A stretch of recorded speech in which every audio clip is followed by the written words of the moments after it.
Hello friends, இந்த video பார்த்தீங்கன்னா 1 மந்த்துக்கு முன்னாடி எடுத்தது. வீட்லயே ஆயில் ரெடி பண்ணலான்னு சொல்லி, அதுக்கான தேவையான இன்கிரீடியன்ட்ஸ் எல்லாம் வாங்கி கஷ்டப்பட்டு ரெடி பண்ணிட்டுருந்தேன். ஆக்சுவலா இத யூஸ் பண்ணதுக்கப்புறம் தானே ஃபீட்பேக் குடுக்கணும். அதனால 1 மந்த்க்கு அப்புறமா நான் ஃபீட்பேக் குடுக்குறேன்.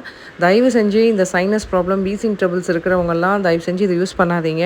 என்ன காரணம் அப்டின்னா, இதில இன்கிரீடியன்ட்ஸ் வந்து அதிகம்.